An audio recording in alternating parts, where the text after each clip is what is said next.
Hey there. You know how in math class you're sometimes told you just can't do something? Like you absolutely cannot take the square root of a negative number?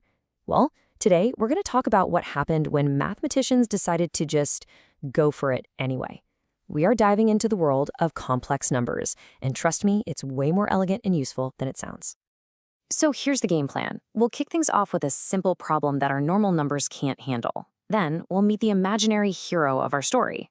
After that, we'll see how to do math with these new numbers, look at the beautiful geometry behind it all, see where they show up in real life, and finally wrap it up with a pretty huge idea called the fundamental theorem. All right, so let's start with a feeling I think we've all had in math class. That feeling that the rules just seem kind of unfair. The number systems we learn about, whole numbers, real numbers, they're great, but they all have their limits. And it doesn't take much to find those limits. This quote just nails it, doesn't it? If I ask you, what number, when you square it, gives you +1, you'd say, easy, 1 or -1. But what if I ask, what number, when you square it, gives you -1? Well, suddenly we're stuck. On the good old number line, that number just doesn't exist. The system breaks. So let's just put it side by side. On the left, x squared equals 1. No sweat, we got this.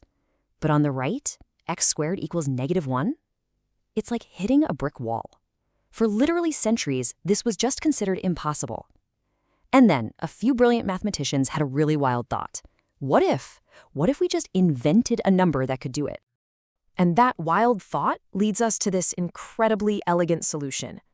It's a single idea that doesn't just fix this one little equation, but actually opens up a whole new dimension of mathematics. And here it is, the big idea. We just define a new number. We call it I, and we say its job is to be the square root of -1. That's it. That means, by its very definition, when you square I, you get -1. It's not a number you can find, it's a number you create. So now that we have I in our back pocket, we can build a whole new type of number, a complex number. You can see it has two parts. There's A, the real part, which is just a normal number, and then there's B, the imaginary part, which is basically telling us how much of our new number, I, we've got. So, if these numbers aren't on the old 1D number line, where do they live? Well, they need more space. This gives us the complex plane. Think of it like a map. The horizontal line is the real number line we've always known. But now we've added a vertical axis to track the imaginary part. All of a sudden, a number isn't just a point on a line. It's an address on a two-dimensional grid.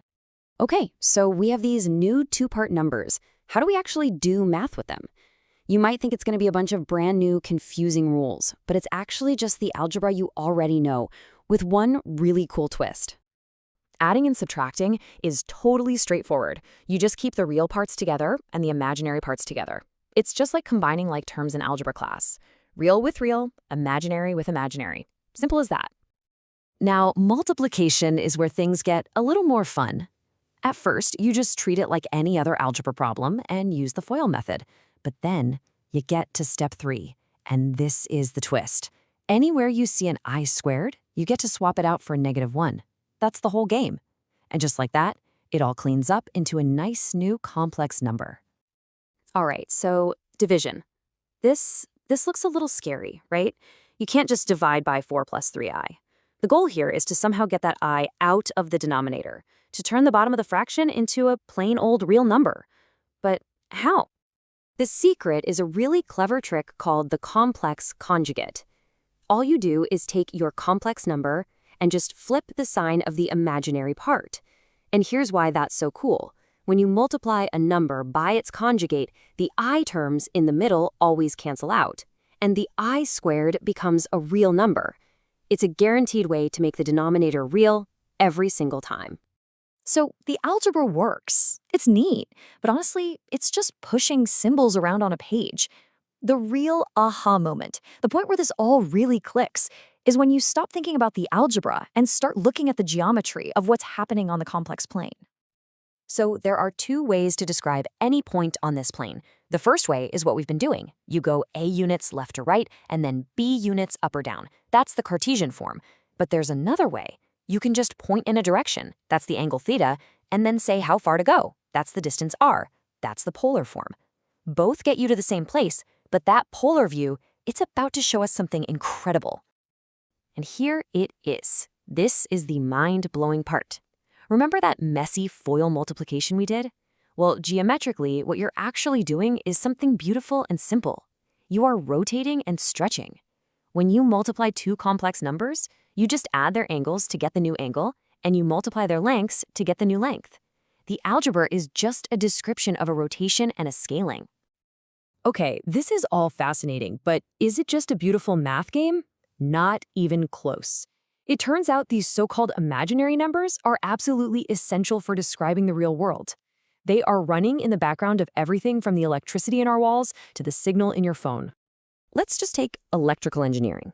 In an AC circuit, the total opposition to the current is called impedance, and it has two components: resistance, which is kind of like friction, and reactance, which has to do with storing energy.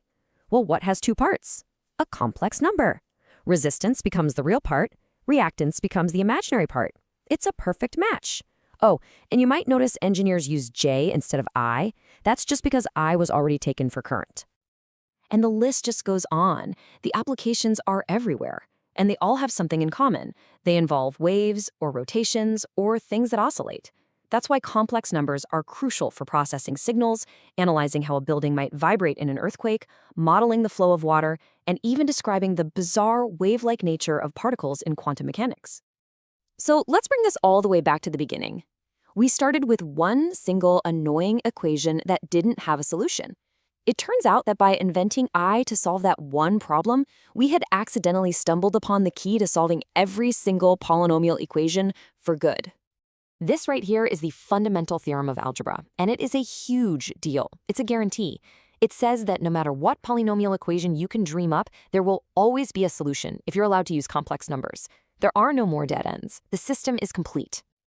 Just think about that for a second. We started with a number system that had a hole in it, a problem it couldn't solve. And by adding just one single imaginary element, we created a system that is algebraically perfect. That one new piece completed the entire puzzle of algebra. It really makes you wonder, doesn't it? The problem of the square root of -1 wasn't a flaw in math. It was a doorway to a much bigger, more beautiful reality.